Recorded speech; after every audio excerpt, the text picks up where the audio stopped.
Assalamualaikum warahmatullahi wabarakatuh. Nama saya Kurotaini Dila Zahra, NPM 1957051010 dari kelas A. Di sini saya akan menjelaskan materi terkait desain dan analisis algoritma. Jadi langsung aja kita ke penjelasannya. Jadi di sini ada 6 topik yang bakal saya bahas. Jadi yang pertama itu time complexity dan big O. Jadi, time complexity itu adalah berapa lama waktu yang diperlukan untuk menjalankan suatu algoritma. Sedangkan time complexity analysis adalah cara sederhana untuk mengetahui berapa lama waktu yang dibutuhkan untuk menjalankan suatu algoritma dengan input tertentu. Biasanya lebih dikenal oleh sebutan Big O notation. Jadi kompleksitas waktu ini dibagi menjadi 3. Yang pertama, kompleksitas waktu yang untuk kasus terburuk atau worst case. Lalu yang kedua, kompleksitas waktu untuk kasus terbaik yaitu best case. Lalu kompleksitas waktu yang untuk kasus rata-rata yaitu average case. Time kompleksitas dan Big O ini berikut adalah tinjauan algoritmanya menghitung rata-rata sebuah larik array. Ini bisa dilihat kode programnya. Jadi operasi yang mendasar pada algoritma tersebut adalah operasi penjumlahan elemen-elemen AI yaitu sum plus AI yang dilakukan sebanyak n kali. Jadi kompleksitas waktunya adalah Tn sama dengan n. Lambang matematika yang menggambarkan tingkat dari kompleksitas atau kerumitan suatu sistem, Big O notation, biasanya dilambangkan sebagai ON.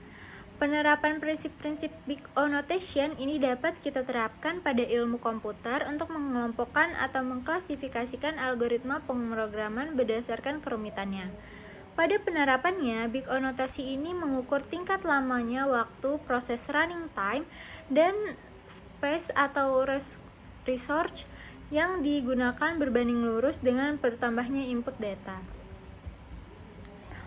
Di sini menjelaskan suatu fungsi yang diidentifikasi berdasarkan pertumbuhan datanya. Fungsi algoritma yang berbeda, tetapi tingkat pertumbuhannya sama dapat dilambangkan dengan Big O notasi yang sama. Di sini ada perbandingan pertumbuhan Tn dengan Nz. Jadi ini tinjau Tn sama dengan 2n 2 tambah 6n plus 1. Ini bisa dilihat, ini tabel n, ini Tn sama dengan 2n kuadrat tambah n 6n plus 1, yang ini n kuadrat. Ini 10, 261, 100, terus ini n-nya 100, ininya 2061, terus ini 1000, dan selanjutnya, dan seterusnya. Lalu di sini ada suatu penyelesaian, tunjukkan bahwa Tn sama dengan 2n kuadrat ditambah 6n ditambah 1 sama dengan on kuadrat. Jadi berikut penyelesaiannya, 2n kuadrat ditambah 6n tambah 1 sama dengan on kuadrat.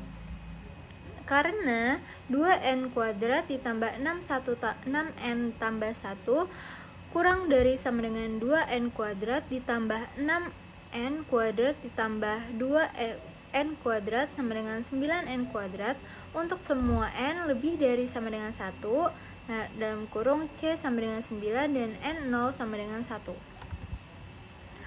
Lalu yang selanjutnya, recursion and master theorem. Jadi dalam analisis algoritma, teorema master rekrusi merupakan relasi rekrusi tipe yang terjadi dalam banyak analisis algoritma divide dan conquer. Jadi pendekatan ini pertama kali dipresentasikan oleh John Bentley pada tahun 1980, di mana itu digambarkan sebagai metode pemersatu untuk memecahkan perulangan tersebut. Ini rumusnya, Tn sama dengan AT kurung N per B tambah Fn. Jika Tn menunjukkan total waktu untuk algoritma pada input ukuran N dan Fn menunjukkan jumlah waktu yang dibutuhkan pada tingkat perulangan, maka waktu dapat dinyatakan dengan hubungan perulangan dan berbentuk N adalah ukuran masalah input, A adalah jumlah submasalah rekursi, dan B ini adalah faktor di mana ukuran submasalah dikurangi dalam setiap rekursi. Nah, jadi di sini ada soal penyelesaian. Selesaikan soal berikut menggunakan master theorem. T n sama dengan 3T n per 2 ditambah n. Nah, berikut adalah penyelesaiannya. Perhatikan bahwa n log B A sama dengan n log 3 karena n kurang dari n log 3 untuk n lebih dari 1, maka Fn sama dengan n sama dengan O n log 3 min sigma. Untuk suatu sigma lebih dari 0, kita dapat memilih sigma sama dengan log 3 dikurang 1. Berdasarkan kasus 1, teorema 1 diperoleh Tn sama dengan log BA sama dengan n log 3. Di sini pengaplikasian untuk algoritma. Di sini ada hubungan rekursif, runtime, dan comment. Dan di sini ada binary search, binary tree traversal, optimal sorted matrix search, dan merge search. Ini bisa dilihat di tabel berikut. Lalu divide and conquer. Jadi divide itu membagi persoalan menjadi beberapa masalah yang memiliki kemiripan dengan persoalan semula namun berukuran lebih kecil, atau idenya berukuran hampir sama. Kalau conquer itu menyelesaikan masing-masing masalah secara langsung atau secara rekursif.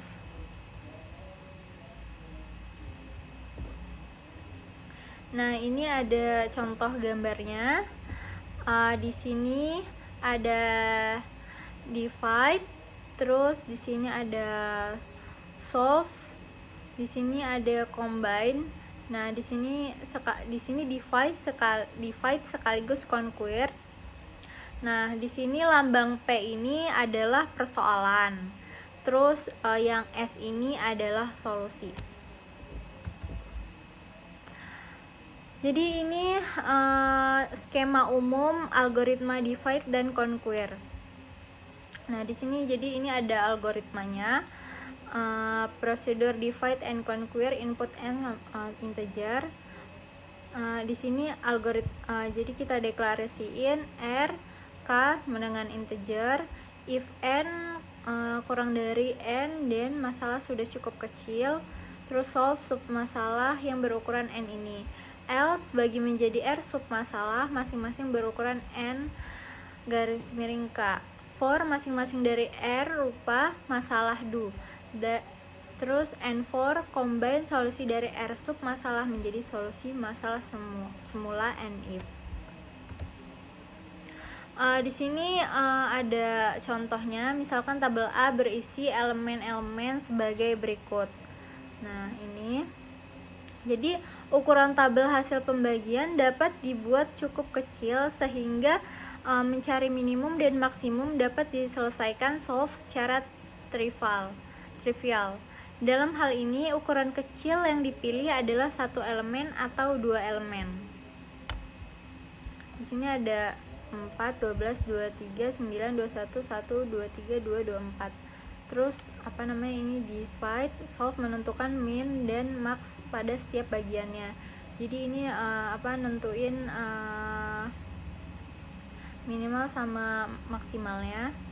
Terus lalu di combine, terus jadi di sini minimalnya 1 dan maksimalnya 35. Lalu di sini selanjutnya 4 macam algoritma pengurutan. Jadi yang pertama ada insert sort, merge sort, selection sort, dan quick sort. Jadi yang pertama insert sort, yaitu sebuah algoritma pengurutan yang membandingkan dua elemen data pertama, mengurutkannya, kemudian mengecek elemen data berikut satu persatu dan membandingkannya dengan elemen data yang telah diurutkan. Lalu yang merge sort, yaitu algoritma yang berdasarkan dari strategi divide dan conquer. Algoritma ini terdiri dari dua bagian utama, yaitu bagian list menjadi sublist. yang lebih kecil, dan bagian sort atau pengurutan, dan merge penggabungan pada sublist tersebut. Sublist, maaf. Terus yang ketiga selection sort, yaitu algoritma selection sort yang memiliki elemen maksimum dan minimum array, lalu menempatkan elemen maksimum dan minimum itu pada awal atau akhir array. Lalu yang terakhir ada quick sort, yaitu metode terdapat dalam proses pengurutan data dengan menggunakan prinsip rekursif. Metode ini menggunakan strategi pecah belah dengan mekanisme. Lalu materi selanjutnya adalah dynamic programming, yaitu metode pemecahan masalah dengan cara menguraikan solusi menjadi sekumpulan step atau tahapan sedemikian rupa sehingga solusi dari persoalan dapat dipandang dari serangkaian keputusan yang saling berkaitan. Pada program dinamis, rangkaian keputusan yang optimal dibuat dengan menggunakan prinsip optimalitas. Jadi pada prinsip optimalitas berarti bahwa jika kita bekerja dari tahap K ke tahap K plus 1, kita dapat menggunakan hasil optimal dari tahap K tanpa harus kembali ke tahap awal. Karakteristik program dinamis. Yang pertama, persoalan dapat dibagi menjadi beberapa tahap, yang setiap tahap hanya diambil satu keputusan. Yang kedua, tiap tahap terdiri dari sejumlah state yang berhubungan dengan tahap tersebut. Yang ketiga, hasil dari keputusan yang diambil pada setiap tahap diinformasikan dari status yang bersangkutan ke status berikutnya. Yang keempat, cost pada suatu tahap meningkat secara teratur dengan bertambahnya jumlah tahapan. Yang kelima, cost pada suatu tahap tergantung pada cost tahap yang sudah berjalan. Yang keenam, keputusan terbaik pada suatu tahap bersifat independen terhadap keputusan yang dilakukan sebelumnya. Yang ketujuh, ada hubungannya rekursif untuk setiap status pada tahap K plus 1. Yang kedelapan, prinsip optimalitas berlaku pada persoalan tersebut. Lalu yang selanjutnya adalah graph. Jadi graph ini adalah himpunan benda-benda yang disebut simpul, vertex atau node yang terhubung oleh sisi atau busur. Biasanya graph digambarkan sebagai kumpulan titik-titik yang dihubungkan oleh garis-garis atau garis berpanah. Suatu sisi dapat menghubungkan suatu simpul dengan simpul yang sama. Sisi yang demikian dinamakan gelang atau loop. Jadi graph itu ada dua. Graph itu ada dua, ya ada weight graph atau graph berbobot, terus ada yang graph tidak berbobot. Jadi kalau yang graph berbobot ini setiap rusuknya diberi sebuah nilai. Nah, jadi ini ada nilainya tuh. Nah, terus kalau yang graf tidak berbobot itu setiap rusuknya tidak ada nilai. Tuh. Dia adanya 2, 3 gitu. Lalu ada graf berarah sama graf tidak berarah. Kalau yang graf berarah urutan simpulnya itu mempunyai arti. Kalau yang nggak berarah ini urutan simpulnya dalam busur nggak penting gitu, tidak dipentingkan. Lalu complexity theory. Nah, di sini teori kompleksitas atau kompleksitas teori ada juga disebut strategi kompleksitas atau organisasi adaptif kompleks. Merupakan teori yang membahas sistem kompleksitas di bidang manajemen, strategis, dan studi organisasi. Jadi P versus NP. Jadi P ini adalah algoritma yang waktu eksekusinya diberikan oleh polinomial pada ukuran input atau dapat dibatasi oleh polinomial tersebut. Semua persoalan keputusan yang dapat diselesaikan dalam waktu polinom adalah anggota himpunan P.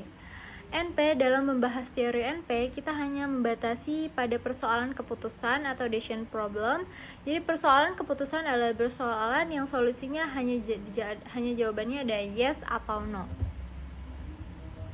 Nah, di sini ada polynomial time. Algoritmanya adalah algoritma yang kompleksitas waktu kasus terburuknya dibatasi oleh fungsi polinom dari ukuran masukannya.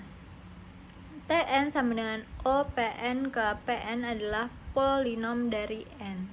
Ini contohnya, ada persoalan sorting, persoalan searching, dan perkalian matriks. Jadi di luar itu algoritmanya dinamakan non-polynomial time algorithm. Lalu yang selanjutnya non-polynomial problem, yaitu merupakan permasalahan yang dalam pencarian solusinya tidak ada satupun yang dapat mengembangkan algoritma atau solusi dengan waktu polinomial. Hal ini sangat penting karena algoritma yang waktu pencarian solusinya lebih besar dari polinomial, biasanya waktu pencariannya adalah eksponensial, membutuhkan waktu yang cukup lama untuk menjalankan problem skala menengah. Contohnya adalah seperti permasalahan traveling salesperson dan permasalahan knapsack. Sepertinya segitu saja yang bisa saya sampaikan. Mohon maaf bila banyak salah kata. Saya akhiri. Wassalamualaikum warahmatullahi wabarakatuh.